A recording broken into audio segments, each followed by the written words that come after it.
जीवन का अंत तेरे सामने एक संत बोलो तेरे जीवन का अंत मेरे सामने एक संत मेरे होठों पर अरिहंत और महावीर का पंत हो मेरे होठों पर अरिहंत और महावीर का पंत कषायों की आग से जलता जलता आया हूँ कषायों की आग से जलता जलता आया हूँ वासना की लाग से जलता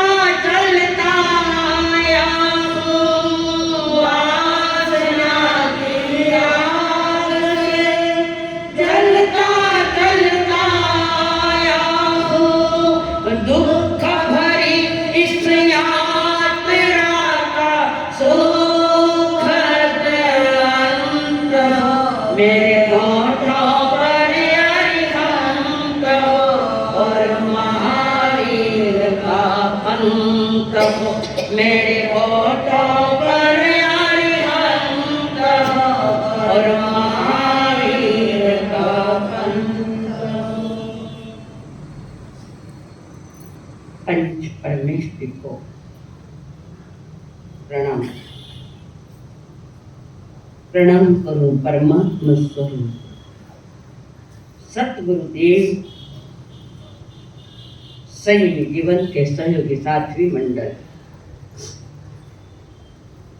जिन्होंने लड़खड़ाते कदमों को स्थिर किया ऐसे अनंत अनंत उपकारी परम आदरणीय श्री अम्मा जी महाराज जिन्होंने हमारा हाथ थाम कर हमें सद्गुरुओं के चरणों में समर्पित किया वे अनंत अनंत उपकारी मेरे संसारी स्वर्गस्थ पिताजी एवं स्वर्गस्थ माता जी जिन वाणी का जलपान करने के लिए आए हुए देवान प्रियो आप सभी के भीतर में विराजमान भगवान आत्मा को मेरा प्रणाम विराट समूह के बीच में तीर्थंकर देव विराजमान है जिनके पवित्र कंठ से दिव्य ध्वनि निकल रही है जो गड़गड़ाहट करते हुए आ मेघ गर्जना के समान गड़गड़ाहट करते हुए ये दिव्य ध्वनि निकल रही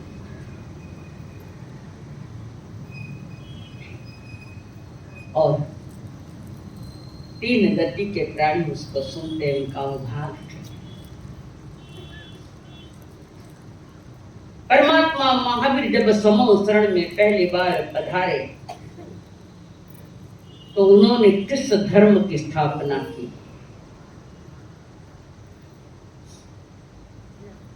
जोर बोलो मेरी आवाज नहीं आ रही पीछे आ रही मेरी आवाज ये तो बड़ा माइक मंगो तीर्थंकर देव जब जिनका तीर्थंकर नाम कर्म अब उदय में आया है केवल ज्ञान के पश्चात 13वें अनुष्ठान में तो प्रकट हुआ और सबसे पहले तीर्थंकर देव चारित्र धर्म की स्थापना करे साधु साध्वी श्रावक और श्राविका वो चारित्र धर्म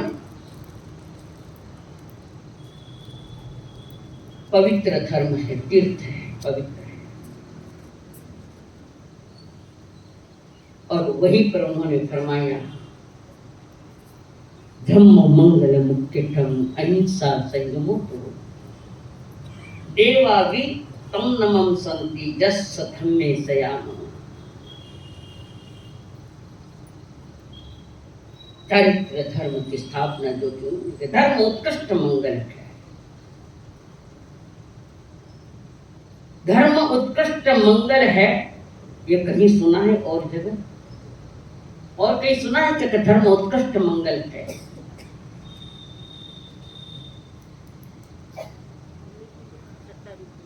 तत्तारी शरणं पवज्जामि, अर्हन्ते शरणं पवज्जामि, सिद्धे शरणं पवज्जामि, साहु शरणं पवज्जामि, धम्मं शरणं पवज्जामि। ये धर्म है, चारित्र धर्म, छोटे छोटे नियम गृहस्थियों के लिए और पूर्ण नियम साधुओं के लिए दिए गए।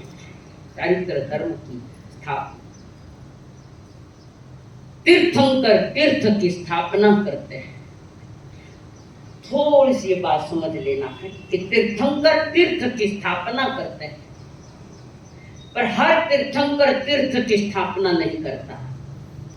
जहां दो तीर्थंकरों के बीच में जो तीर्थ है उसका विच्छेद हो जाए, नष्ट हो जाए, तो तीर्थंकर देव तीर्थ की स्थापना करे, नहीं तो नहीं करे। भगवान महावीर ने तीर्थ की स्थापना नहीं की। जो चारित्र धर्म में जो कमजोरियां आ गई, दोष लगने लगे, चारित्र धर्म कमजोर होने लगा, तब रिन्यूएशन किया प्रभु ने। कारण भगवान महावीर जी ने तीर्थ की स्थापना क्यों नहीं की कि कारण केशी श्रवण पार्श्वनाथ परंपरा के संत केशी श्रवण मौजूद थे, तो पार्श्वनाथ भगवान जिस तीर्थ की स्थापना की उसका पूरा विच्छेद नहीं हुआ था, इसलिए तीर्थंकर महावीर ने रिन्यूएशन कर दिया। जैसे मकान रिन्यूएशन करते हैं, खराब हो जाए, टूटा फूटा हो जाए तो रिन्यूएशन करते हैं।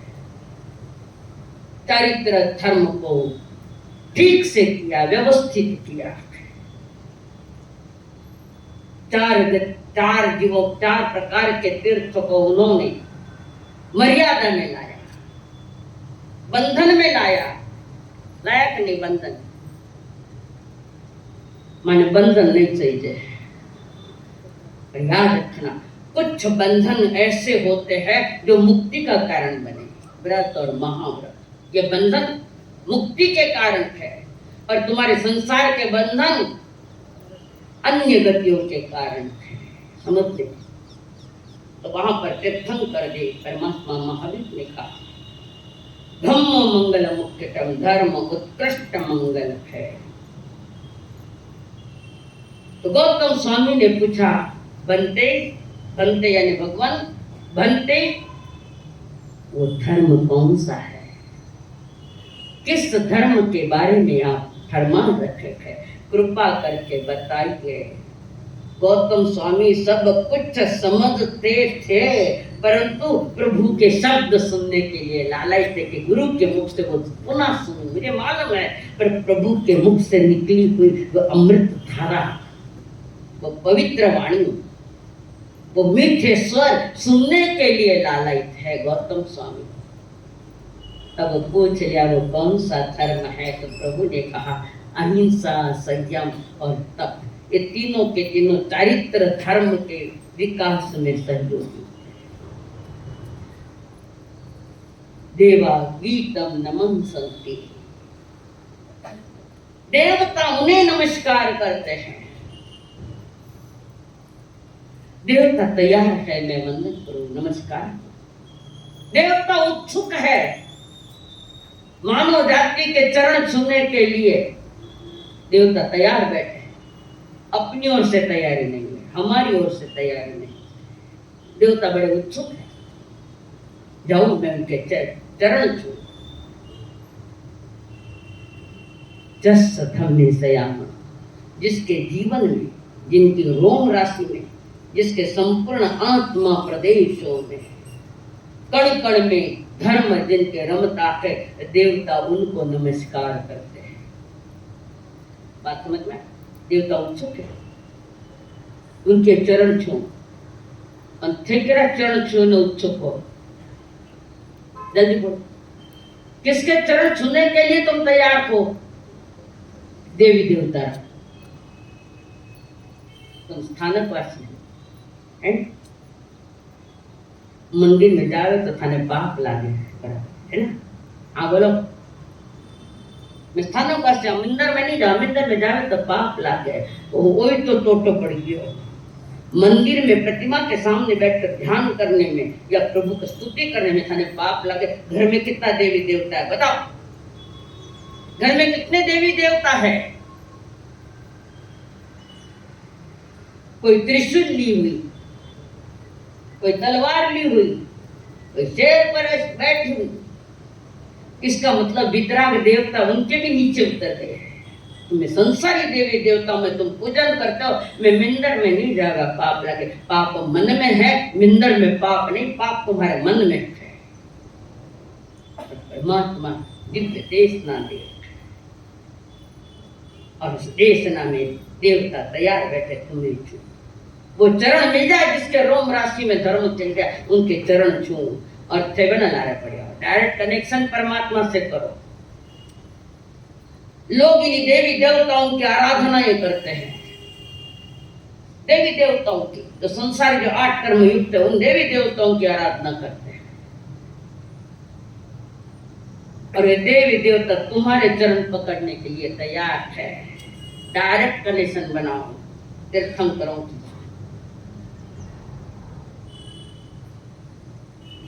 जब जीवन में धर्म रम जाता है, जीवन में जब धर्म रम जाता है तो कभी दुश्मन का भी अहित नहीं करेगा। नोट करो, जीवन में जब धर्म रम जाता है तो दुश्मन के भी कभी नुकसान नहीं पहुंचाएगा। अपने आप में पूछो, मैंने कितनों को नुकसान पहुंचाया। कहलाने के लिए हम धार्मिक हो गए, लोग कहते धर्म बहुत बढ़ गया, बहुत बढ़ गया, मंदिर हाउसफुल है, तपस्याएं जोरों से है, साधनाएं जोरों से चल रही है, पर मन का पाप हटा नहीं। कहां के धार्मिक हो? कहने के लिए कह रहे भीड़ का धर्म नहीं होता। भीड़ बढ़ गई इसका मतलब तुम धार्मिक हो गए, ऐसा नहीं है। धार्मिक तब होता है जब दुश्मन का भी बुरा नहीं चाहता। प्राणी मात्र का बुरा नहीं चाहता, तब जीवन में थोड़ा धर्म प्रकट किया। कितने दुश्मन पाल के रखे हैं सोच लेना।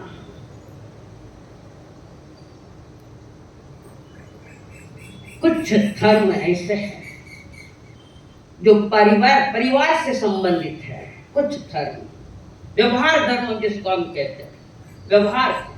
कुछ धर्म परिवार के है, कुछ धर्म समाज के है, कुछ धर्म सत्संग के है, और कुछ धर्म मेरी आत्मा के है। क्षेत्र जैसा बदलता है वैसा धर्म भी बदलता है। परिवार का धर्म है अपना कि हमें परिवार में कैसे रहना चाहिए। अच्छी तरह रहो ना परिवार में। नीचे मुंडे का माँ तो नीचे कर लियो, क्यों? मैंने देख लिया ऊंचाई पर बैठी हुई।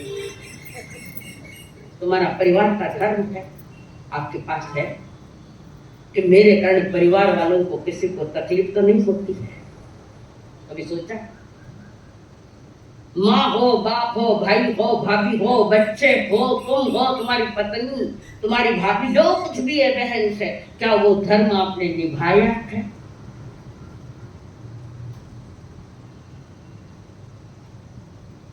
आनंद जी परिवार का धर्म अच्छी तरह निभा रहे, पर कदाच माँ के बेटा आज जरा दिन मत जा, मैंने घर करने बैठ लो है, तो तुम्हारा धर्म क्या है? यहाँ नहीं आना। घर का पहला धर्म, घर का धर्म क्लियर करो। घर के कोई सदस्य चाहते कि मेरी सेवा के लिए, मुझे दवा लेने के लिए आवश्यक है, और बोझ के मैं थानक में जाऊं, पाप किया। पाप घर का धर्म नहीं। कहां पर कितने देर के लिए बैठना, कहां पर किस लिए बैठना, कहां पर बैठ कर तुम क्या करोगे, पहला इसका निर्णय लो। घर का धर्म है एक दूसरे के साथ प्यार से बैठना, प्रेम से बैठना, सामूहिक बैठकर प्रार्थना, एक दूसरे के कोई सेवा है या कोई कमजोरी है तो निकाल दो। ये पारिवारिक धर्म है। ये मैं नहीं कह रही हूँ, परमात्मा ने कहा है। परमात्मा ऐसे कर्म सिद्धांत में जाने के पहले कुछ पारिवारिक धर्म बता रहे हूँ। समाज के पारिवारिक है, कुछ धार्मिक है,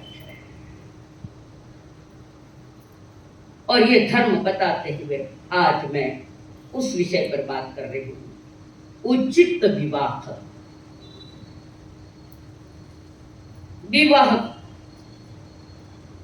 उचित होना चाहिए। जिस घर का खानदान उत्कृष्ट है, जिस घर का खान पान भी उत्कृष्ट है, उस घर में लड़के को देना। पण थाना लड़का डिमांड ज्यादा है। जॉब करूला तो थारा घणी देवला कोनी के कमाई थाने रोटी नहीं देवला, जॉब कर करियर बनाना थाने। करियर बनता है तो धर्म से बनता है, जॉब करने से नहीं बनता। मैं बता रही हूँ आपको कि लड़का एक तरफ धनी एक कने जॉब करे, लुगाई एक कने जॉब करे और दोनों ही लफड़ा करे न भाग जावे। ये तुम्हारा जॉब है, नहीं हुआ पुना में है। मुझे पता है, नहीं बताओ नहीं, समझ जाओ। बिना कारण में किसी के ऊपर दोषारोपण नहीं करते। ये घटनाएं हुई है।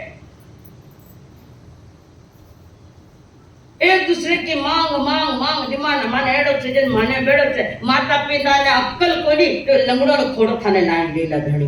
तो माँ बाप को नहीं समझते है क्या? महादेव का कई देखो थे क्यों था कि थाने पिताजी ने मुट्ठा जी में देखो ने लड़की दौड़ा दौड़ा क्यों तो बच्चे के शस्त्रों का नहीं मिलिया गई। गड़बड़ तब हो रही है ज्यादा जब लड़कियां देखने जाती है। माता पिता पर पहले का जमाने में तो नहीं देखने जाते, लड़के रन बाकी कुछ कोई नहीं देखने जाता, दा तक नहीं जाता। जिसको अपने माता पिता पर भरोसा नहीं, वो लड़का ऊपर मुंडा करके बोले मैं देखा कहीं देखो। और जो देख देख कर ऐसे करते हैं या गड़बड़ी करके करते हैं, लव मैरिज होता है, कोई ठिकाना नहीं, कोई कुछ नहीं। तो फिर ऐसी परिस्थिति बताओ। आज कोर्ट में जो केस चल रहे थे वो कौन से केस ज्यादा चल रहे? बताओ कौन से केस चल रहे ज्यादा? ब्याह हुआ है महीना 2 महीना नहीं कि मैं सासरे नहीं जाऊं क्योंकि सासू जी मैंने झाड़ू काढ़े नहीं किया। झाड़ू मारे तो नहीं ना खाने। ये क्या? विवाह एक पवित्र व्यवस्था है समाज की, एक पवित्र रस्म है। वी और वाह, वी प्लस वाह, विशेष कर्तव्यों और एवं उत्तरदायित्वों को वहन करने का नाम है विवाह। किसका नाम? विशेष कर्तव्य और अपने उत्तरदायित्वों को संभालना परिवार में, उसका नाम विवाह है। कौन कितना निभा रहा है वो उसका विषय है। मैं सिर्फ संकेत कर रही हूं, आगे कुछ नहीं कहूं। विवाह के बाद हर तरह का 5 इंद्रियों पर थोड़ा संयम होना चाहिए, थोड़ी मर्यादा भी तो होनी चाहिए। आज अनमेल विवाह ज्यादा हो रहे हैं, अनमेल जिसका कोई मेल नहीं, और ये तालमेल नहीं, इसीलिए फिल्मी वालों ने फिल्म निकाली the story of Konkan Kerala, story of Kerala. दिल छोड़े ने बताई जो थोड़ी सी ज्यादा था। ए स्पाइसर पर माथा माथे पल्लू पीली साड़ी कई आदत को नहीं, सरक तो जाप रहे हो ना लारे तो कोई याद दिलो। माथा माथे पल्ला नहीं, बड़ेरा बैठोड़ा रहे, माथा माथे पल्ला नहीं, पीठ माथे खाना पल्ला नहीं। तो बहू हो के बेटी हो, बेटी भी उस जमाने की बिना सर पर पल्लू बिना नहीं रहती थी। थोड़ी तो अपनी जिंदगी की मर्यादा संभालो कि बड़े बुजुर्ग बैठे तो कम से कम थोड़ा सर पर पल्लू लो। मैं देख रही हूँ थानक में भी ये भी मान मर्यादा खोई, तो बुजुर्गों के नाम पर कलंक लगाया हमने। समझदारी रखो, समझ है तो समझदारी रखो, जीवन का आनंद मिलेगा। विवाह कैसा होना चाहिए? विवाह में क्या है? एक दूसरे के सुख दुख के साथी बनना है। लड़की का विवाह होता है तो माता पिता अपनी शक्ति के अनुसार सोना भी देते हैं, चांदी भी देते हैं, राजकाश भी देते होंगे। किस लिए दिया? कपाट में रखने वास्ते दिया। कभी पति अपना संकट में आ जाए, धन के हिसाब से, व्यापार के हिसाब से सोना काट के दे देना। मैं सोने को क्या करूंगी, आप इतने संकट में है और आपको धन की जरूरत है, बेच डालो सोना, तो तुम्हारे माता पिता का नाम रोशन होगा। थाने थाना माता पिता का नाम रोशन करना है तो विवेक पूर्वक रहो, मर्यादा पूर्वक रहो। आजकल बाबा के हमारे ड्रेस पहनो तो कन ढकेड़ो रहे, किताब ढकेड़ो रहे, मन मत पूछो चुन्नी लान को कारण क्यों पड़ियो, वो इस कारण दुनिया क्यों मंगाई? भारतीय संस्कृति कुछ अलग है। तो वहां ये विवाह की जो प्रथा है अनादि से, कोई नई बात। युगल जो साथ में जन्मते, आज के युगल के जन्म की बात नहीं करो, जिनकी उम्र करोड़ पुरुष से ज्यादा रहकर भाई बहन साथ में जन्मता, एक उम्र के साथ में ब्याह हो जाता भाई बहनारों, और मौत भी साथ में होती। पर इसके शादी के बाद इसके बीच में पुनः एक युगल को जन्म देते, एक लड़का एक लड़की, उनकी शादी होती। वो युगलिया धर्म था, ये कर्म भूमि वाला धर्म नहीं था। तो उस समय वो व्यवस्था थी। तो ये विवाह की प्रथा प्रारंभ कब से हुई है लता जी? जोर बोलो। अनादिकाल से, ठीक बात है। इस अवसर्पणी काल में विवाह की प्रथा चालू हुई ऋषभदेव भगवान से।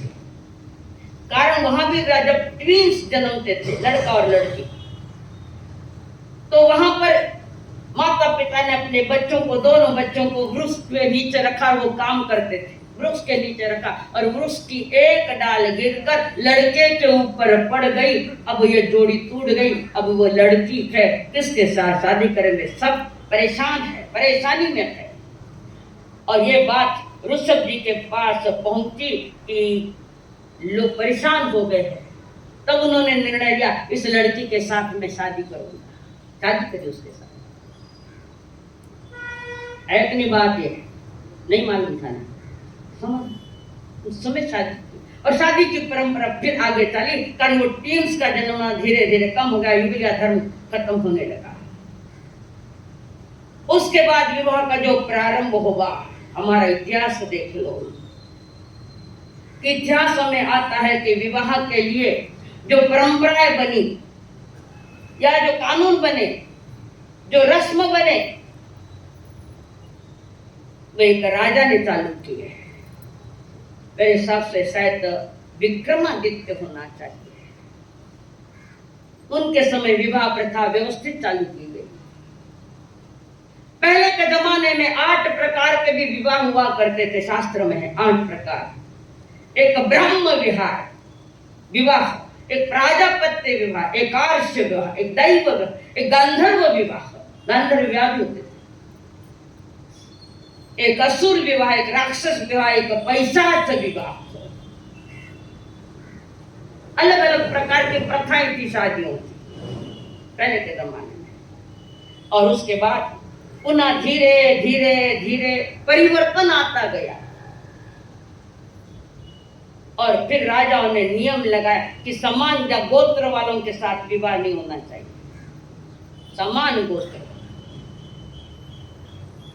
जैसे एक समान सरनेम है, जाति एक समान है, वो विवाह नहीं होना चाहिए। इसका कारण डॉक्टर, समान गोत्र वालों के साथ अगर विवाह हुआ तो आने वाली संतान कमजोर होगी। इसलिए हमारे यहाँ 4 शाखा टाली जावे, है कि नहीं? 4 शाखा टाली जावे। कभी कभी नानी ने कहानी कर दे, लड़का निवड़ा आगा। खुद का गोत्र, अपने नौनिहाल का गोत्र, अपने पिता का नौनिहाल का गोत्र, और चौथा कौन रह गया? 4 गोत्र। ये तो टालना है, और 5वां एक गोत्र और टालना है। पहले कबूल करना, बेटे का ब्याह होया पर हमारा घर फोन नहीं करना बार बार। बार बार बेटी की शादी हो गई, बार बार फोन मत करो। और इससे यही मूर्खता के कारण डिवोर्स ज्यादा हो रहे हैं। यही मूर्खता, यही पागलपन। बेटी नाश्तो करियो तो भूखी है, डबल करियो रहेगा। सासुरो प्रेम घणो, बेटा और कुछ खाए ले, बेटा और कुछ खाए ले।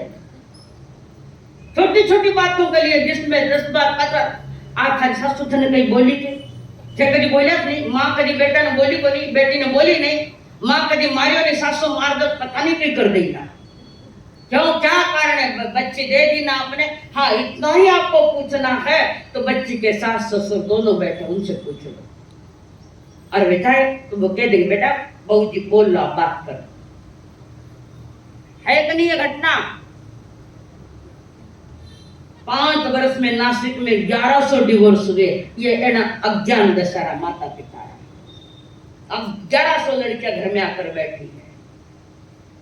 एक बार लड़की दे दी, तकलीफ अगर कोई है तो सास ससुर को बोल दो, वे समझ लेंगे क्या प्रॉब्लम है, बोलो। पर तुमने सास को सास कहा समझा और ससुर को ससुर कहा समझा, थाने तो एक ही समझे हमारा माँ बाप। अगर माँ बाप भी समझे तो ब्याह नहीं करना, घर बैठ जाओ। तो मैंने जो 8 प्रकार के जो विवाह बताए उसमें प्राचीन काल में ये विवाह हुआ करते थे। जैसे कुछ विवाह वर कन्या के माता पिता के द्वारा आयोजित होते थे, जो वर आर्टिस्ट है। दूसरा है कन्या की इच्छा से होते हैं, जिसको हम स्वयंवर विवाह कहते हैं। द्रौपदी, सीता, ये स्वयंवर विवाह पहले हुआ करते थे। कुछ विवाह कन्या व पुरुष के प्रेम संबंध से होते हैं, जिसको गांधर्व विवाह कहा जाता है। कुछ विवाह उत्कृष्ट श्रेणी के माने गए, व्यवस्थित माने गए। वो कौन सा विवाह है? माता पिता के द्वारा रचाया गया संबंध है। उच्च कुलों में प्रायः माता पिता की इच्छा और रुचि से कन्या का चुनाव जो होता किया जाता था, वो विवाह सभ्य और प्रसन्नता पूर्वक वाला माना जाता था। सगा जी सगी जी दो परिवार आपस में, उनमें भी तालमेल होना चाहिए। ब्याही में भी तालमेल होना चाहिए, वाणी का तालमेल होना चाहिए। गरीब घर में अगर बेटी गई है तो दुख नहीं मानना। उस बच्चे को अगर सारी सुविधाएं व्यवस्थित मिल रही है, प्रेम मिल रहा है, सबसे बड़ी बात उस घर में उसको प्रेम मिल रहा है तो बुरा मत मानना। चटनी रोटी खाया भी छोटी, करोड़ों के घर में दिया और लड़का व्यस्त नहीं निकला, बोलो क्या करोगे? कारण बड़े हवेलियों में पाप ज्यादा पलते हैं। पैसे वालों के घर में, सबकी बात नहीं करी, पैसे वालों के घर में पाप ज्यादा पलते। पैसा वालों देकर लड़की दो तो सारी उम्र में माता ने हाथ लगाना पड़ी, नहीं तो लड़की घर आ जाएगा। विवाह कैसे होना? घर को घर है कहीं तो लड़के ने कहीं घर साथ ब्याह करना, तो मिनका साथ ब्याह करना है। घर का घर है कहीं, घर में डस्टबिन कितना है, तारी माँ भी डस्टबिन बनने वाली है। मेरे शब्द कड़े, दुख होता है इसलिए बोल रही हूँ कि कितनी गालियां दो, बोलना तो बंद नहीं करो। हजारों गालियां दो, मुझे कोई फर्क नहीं। लड़कियां पूछ रही है डस्टबिन पूछा कि नहीं पूछा?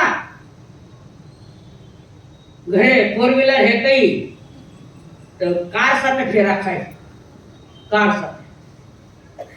शील और शालीनता का परिवार, जिसके घर में खानदान अच्छा है, जिसके घर में खान पान अच्छा है, जिसके घर में मर्यादा युक्त वाणी है, जिसके घर में एक दूसरे के प्रति आत्मीयता से भरा संबंध है, वो तो घर है। घर कैसा होना चाहिए आने दिनों में उसकी भी चर्चा करूंगी। आजकल क्या हो रही है बता, लड़कियां मुसलमानों के साथ भाग जाती,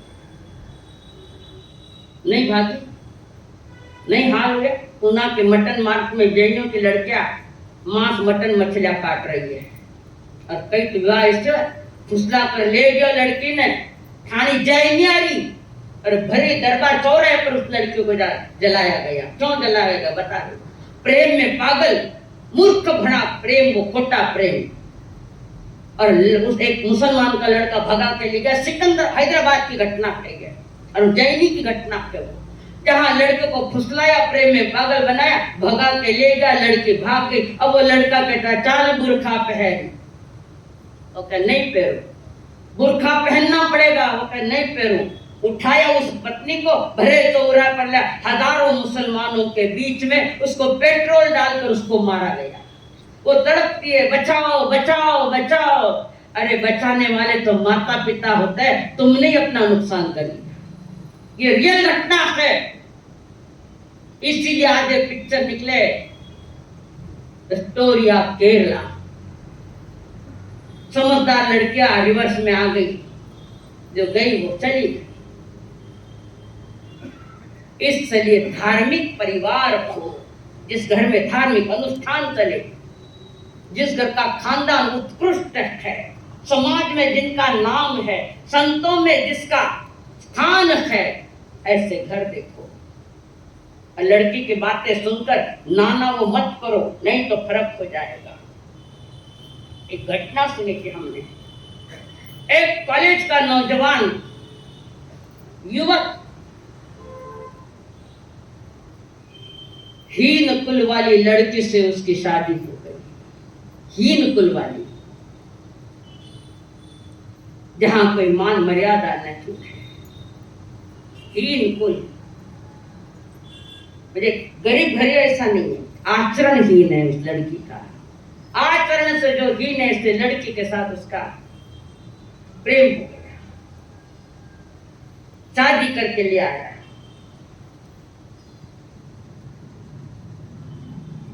और वो विवाह जो हुआ,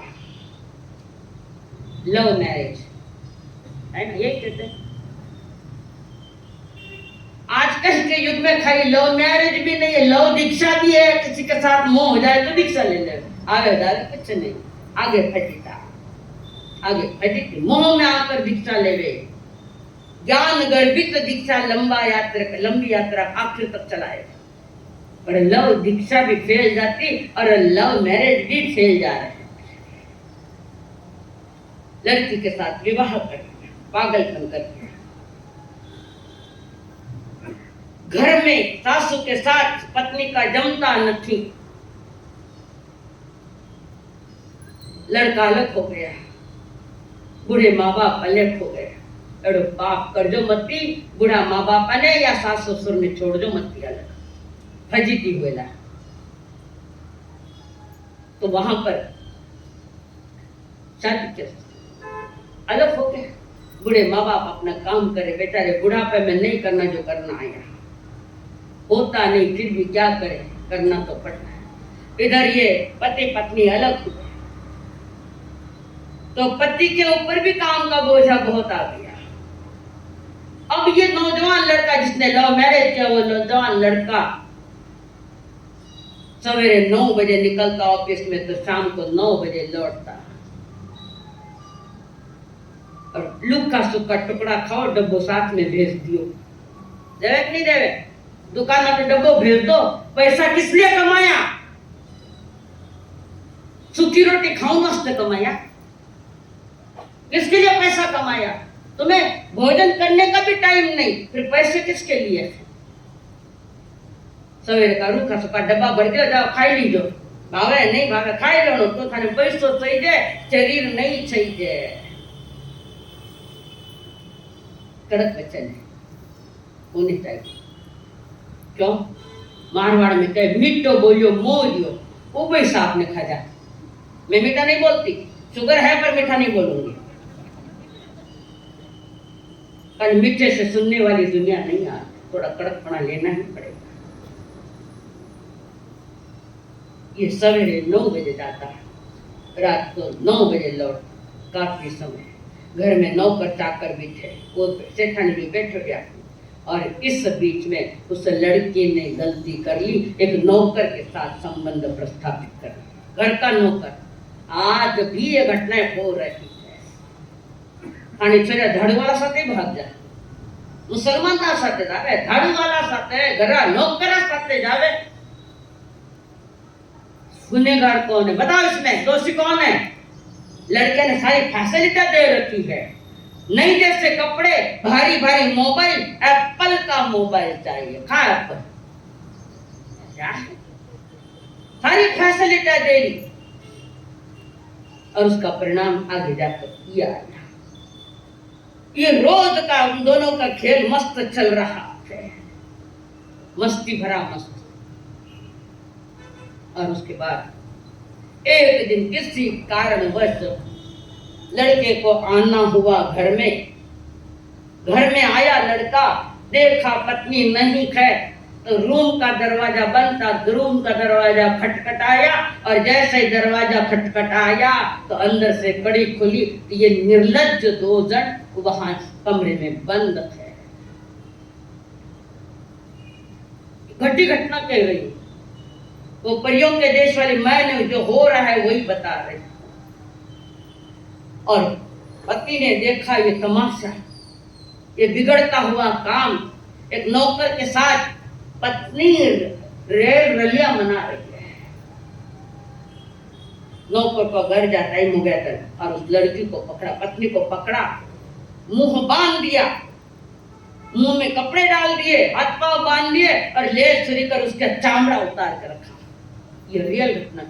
चमड़े उतार दिए, और उतार को शव को लेकर फेंकने के लिए गया, फेंक भी दिया, पर कपड़े खून से सने थे, और पकड़ा गया कि तूने ही मारा है, सारी उम्र जेल की हवा खा रहा है। ये अनमेल विवाह, ये बिना खानदान की विवाह, इसका परिणाम ये आया। हीनता भरे व्यवहार जहां चलते हैं वहां थोड़ी नजर रख। आज अगर घर में मेरा माता पिता रेवता लड़का रहा तो प्रसंग आओ तो कई बेटो भले दुकान में चले जाए, ऑफिस में चले जाए, घर में बुजुर्ग बैठे हैं, पर हमने बुजुर्गों को निगलेक्ट कर दिया, या तो निगलेक्ट कर दिया, या कहूँ पाप, या वृद्धाश्रम में भेज दिया। तो तुम्हें जन्म इसीलिए दिया ना कि माता पिता को वृद्धाश्रम में छोड़ दूं, इसलिए जन्म दिया, पाल पोस कर बड़ा किया। तो माता पिता को वृद्धाश्रम में क्षणिक सुख के लाए, क्षणिक सुख के पीछे क्षणिक सुखा साठी अपना, कोणी हो तो नीति भ्रष्ट, क्षणिक सुखा साठी अपना, कोणी हो तो नीति भ्रष्ट, कोणी त्यागी जीवन अपने, दुख दगी कर नष्ट, कोणी त्यागी जीवन अपने, दुख दगी कर नष्ट, क्षणिक सुखासाठी आपल्या, कोणी होतो नीती भ्रष्ट, क्षणिक सुखासाठी आपल्या, कोणी होतो नीती भ्रष्ट, कोणी त्यागी जीवन अपने, दुःख जगी करण्या नष्ट, देह करी जे जे काही,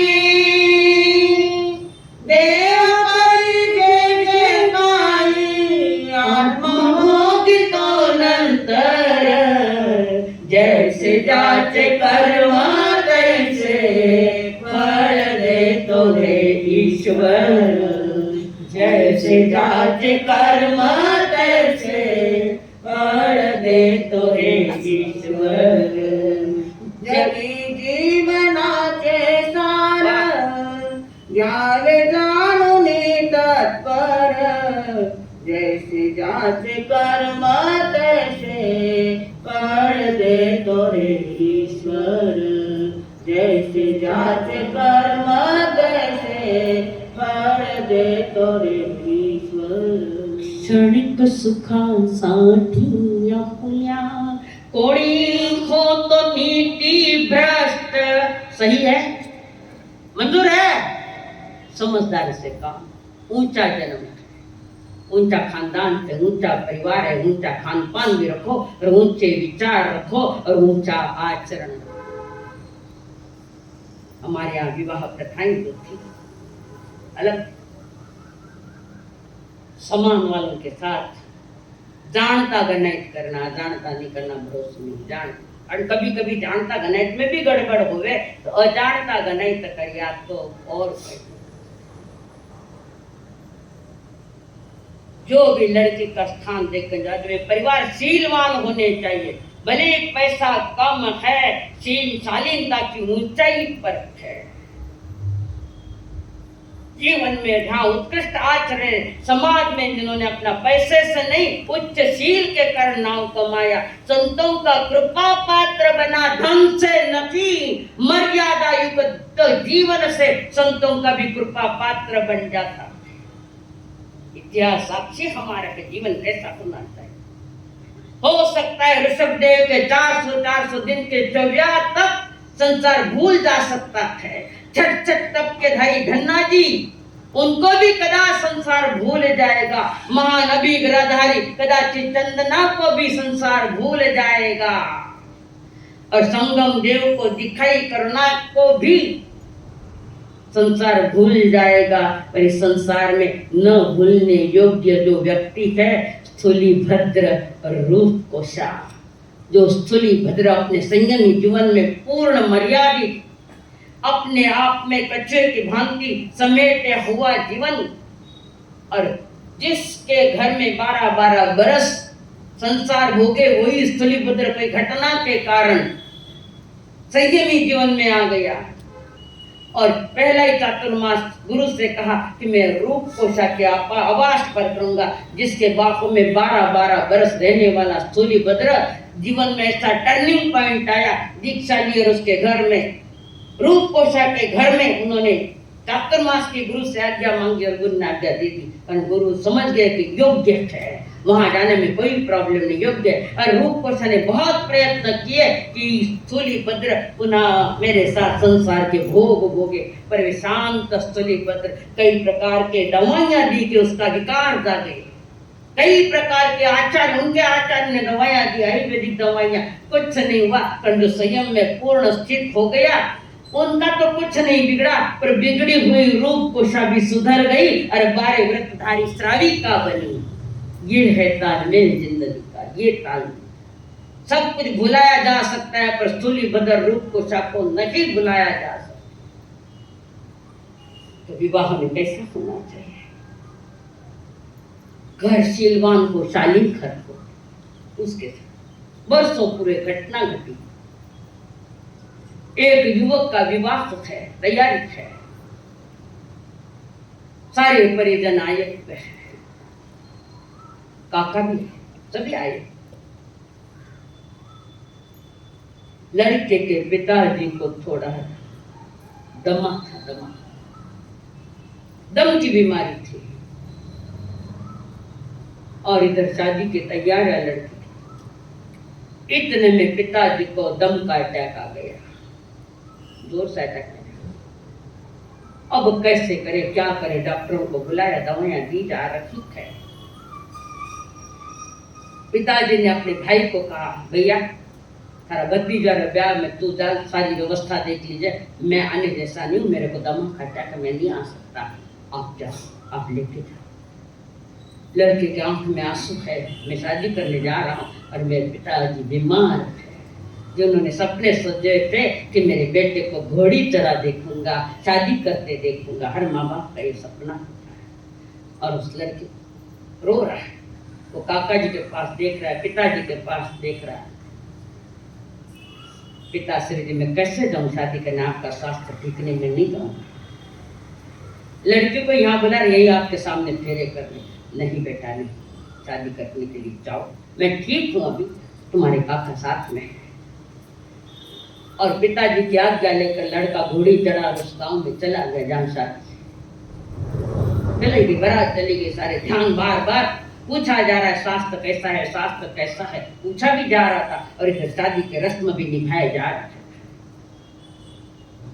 तोरण घोड़े दिले राजा आ गया, जो जो रस्म निभाए गए, सारे रस्म निभाते जाते गए। और अचानक पुनः लड़का फेरे खाने के लिए बैठा है, फेरे खाए जा रहे, लड़का शांत बैठा, हंसना खुदना ये नहीं है, बिल्कुल शांति से।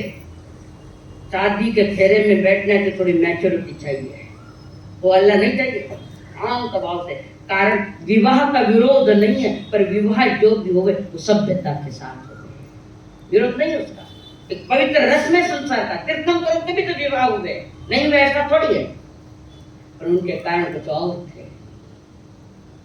फेरे में बैठा लड़का, बैठा बैठा सोच रहा है शादी हो रही मेरी, पिताजी की हालत क्या है पता नहीं, बार बार पूछता काको सा पिताजी की तबियत क्या है। काको सा ने कही क्या अंग्रेजी में, खाने सबने मारे हुए, मैंने तो नहीं मारा। अंग्रेज में आने है ना, अंग्रेजी सीखकर भाषा का ज्ञान होना अलग चीज है, अंग्रेज मैन बनने के लिए नहीं है। घर में हर कोई अंग्रेजी बोले, अगर टाबरे हिंदी में समझे ही नहीं, अगर तो मने अंग्रेजी सीखना पड़ी, ऐसा हो गया है। तो और फिर काका सा को पूछे, काको सा पिताजी की तबियत क्या है, ठीक है शाम। अब वो बैठे बैठे सोच रहा है, आज तक तो मैं पिताजी के पास सोता था, शादी स्थान बदल जाएगा, सोने का बिस्तर बदल जाएगा, क्या करूं कैसे करूं, बच्चा सोच रहा। काफी देर सोचता रहा, सोच लिया फिर शादी होने के बाद बच्चा घर आया। घर में आते ही कहीं करियो, बोलो कहीं करियो आनंद जी, घर में फुल पकड़ के घर में आता ही कहीं करियो, पहला इतनी मोटी तलवार की खाया सर का, ये कटी नहीं तो बटी नहीं। फिर आने वाली क्या करती है, तेरा खाया ना, आने वाली क्या करे, शर्म आवती क्या बने खाने, धीरे धीरे थालियां इकट्ठा करती है, पुनः रखी जाती, पुनः बिखेरता है। क्या कारण, ये कारण क्या इसके पीछे, ये जो रिवाज है इसके पीछे क्या रस्म है, क्या विशेषता है, कौन बता, खाली छाया सर कौन काम करेगा, तो क्या कारण है। आवाज तो गो रहा तुरे, फिर आवाज ने केले फुट बदरा ही छाया बजागा, ये नहीं कारण, ये कारण पति बिखेरता है, पत्नी इकट्ठा करती है। ये रस्म जो है बुजुर्गों ने, उन बुजुर्गों ने अनुभव इसलिए दिया कि धनी संसार बिखेर देवे तो तू आवर लीजिए, धनी संसार बिखेर देवे, अमाप समा पैसा खर्च करके अस्त व्यस्त संसार ने कर देवे, बेटा तू धनी रो संसार आवर लीजिए, वो है धर्म पत्नी। तो धर्म, ऐसी धर्म पत्नी हुई चेलना महारानी श्रेणी को, जिसने बचा दिया मां हिंसक शिकार करने वाले अपने पति को भी धर्म मार्ग में लगाने वाली वो भारतीय नारी चेड़ा महाराजा की बेटी चेलना। श्रेणी कितना महान नहीं जितनी महान वो चेलना रानी है, अपने पति को धर्म मार्ग में लाकर जैसे रुचि जागी तो श्रेणी का महाराजा ने तीर्थंकर गोत्र बांध लिया। उसके मूल में कौन है, चेलना महारानी है मूल। तो वो भी रस्म निभाए, धीरे धीरे शाम होने लगी, रात, धर्म पत्नी मैदान में, लड़का भी अपने कमरे में गया और अपनी पत्नी से कह रहा है, मेरी शादी हो गई आपके साथ, मेरे पिताजी के स्थान का बिस्तर भी उड़ गया, मुझे यहाँ सोना है, पर मैंने एक नियम लिया है, जब तक पिताजी जिंदा है तब तक मेरा बिस्तर पिताजी के बाजू में लगाएगा, पिताजी के बाजू में मेरा बिस्तर लेगा। मैंने नियम लिया, जब फेरे खाए थे उस समय मैंने ये नियम ले लिया। हमें संयम रखना पड़ेगा, हमारा रखा हुआ संयम यही मुक्ति के कारण में सहयोगी है। ये पत्नी कहती है, प्राणनाथ मैं आपको बहुत बहुत धन्यवाद देती हूँ कि सहज में हमारा संयम पलेगा, एक तरफ आप सहेंगे पिताजी के, दूसरी बाजू में मेरा बिस्तर लगेगा पिताजी के बाजू में। ये घटी घटना, ये माता पिता के उपकारों को, माता पिता के किए गए उपकारों का ये कृतज्ञता व्यक्त करने का अवसर बना। नहीं तो आज विषय भोग में इंद्रियां पहुंची नहीं राखी प्रभु साक, विषय भोग में इंद्रियां पहुंची नहीं राखी प्रभु साक, विषय भोग में इंद्रियां पहुंची नहीं राखी प्रभु साक, जब हंसों उड़ जाओ सिरे जल बल होसी, सारी रात बेड़ा तो आई तोरण की, अब तो बुढ़ा कर घूमे बेड़ा तो आई तोरण रंग महल में मौज मांडता पड़िया पोड़ में जाए रंग महल में मौज मांडता पड़िया पोड़ में जाए कोठिन छोड़ी पास मेरे अब पूर्ण पूछे थारी सार बेड़ा तो आई तोरण की अब तो घुड़ला पर घूमे नारो बिन बेड़ा तो आई तोरण की कई कारणों से जमाने बीमार पिता है या बीमार माँ वो भी घटना मैंने देखी और हमारे परिवार में घटी घटना है माँ बीमार है और पुत्र वधु ने निर्णय लिए जब तक माँ जिंदगी है माँ के अगल बगल में रहकर माँ की सेवा करेंगे मध्य रात्रि में भी अचानक कुछ हो सकता है कहीं निकल न जाए कहीं कुछ हो जाए ऐसा बेटा बेटी मिलना बहुत जन्म का पुण्य है बहुत वो माँ बाप का पुण्य है कि ऐसे बेटे बराबर है आनंद निभाओ हो ना धन्य है आपको माँ के पास होते हैं जिन्होंने माता पिता की ऋण को चुकाने का यह अवसर लिया है ऐसे पुत्र उंगलियों पर गिने हुए मिलते हैं उंगलियों पर गिने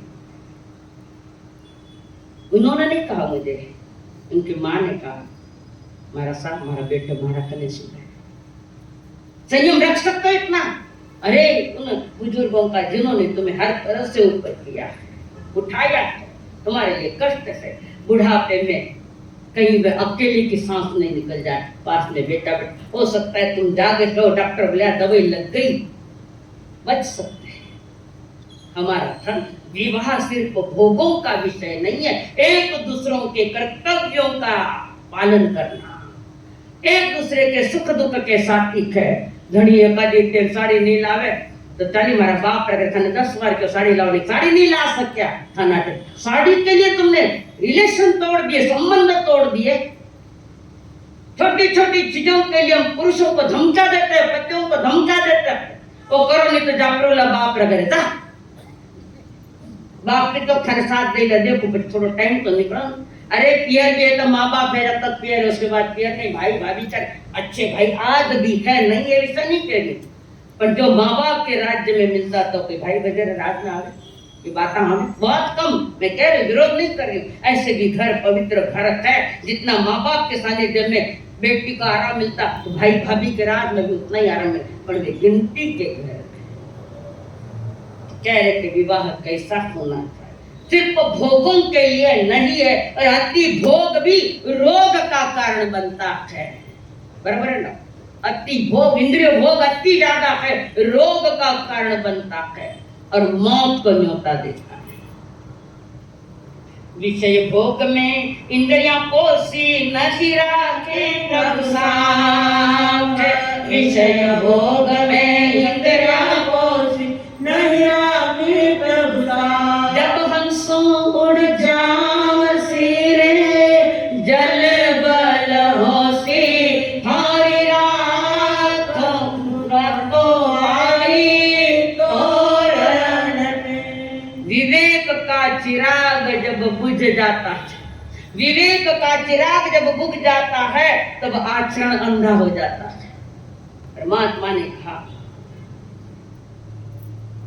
धम्मो मंगल मुख्यतम अहिंसा संयम ये परिवार का धर्म है ये भी धर्म तुम्हें संभालने पड़ेंगे तो कर्म सिद्धांत की यात्रा अच्छी तरह कर पाओगे पर ये धर्म को निभाना है संकल्प हो हमारा इंसान हम बनेंगे संकल्प हो हमारा इंसान हम बने इंसान बन गए तो भगवान भी बनेंगे इंसान बन गए तो भगवान भी बनेंगे संकल्प हो हमारा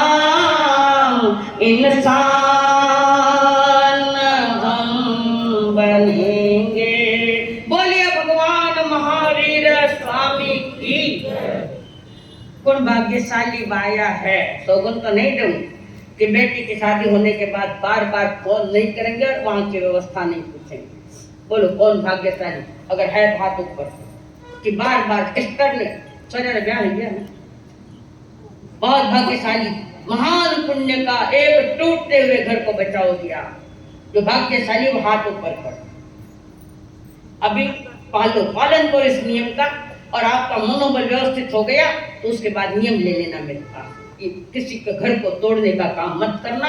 टूटे हुए घर में लड़के अपने बच्चे की थोड़ी मोटी गलती नहीं भी मान लिया, नहीं बेटा तेरी गलती है तू थोड़ा संभाल, ससुराल वालों को प्रारंभ मत देना। अपनी बेटी को पहले पूछो क्या हुआ ना क्या नहीं हुआ।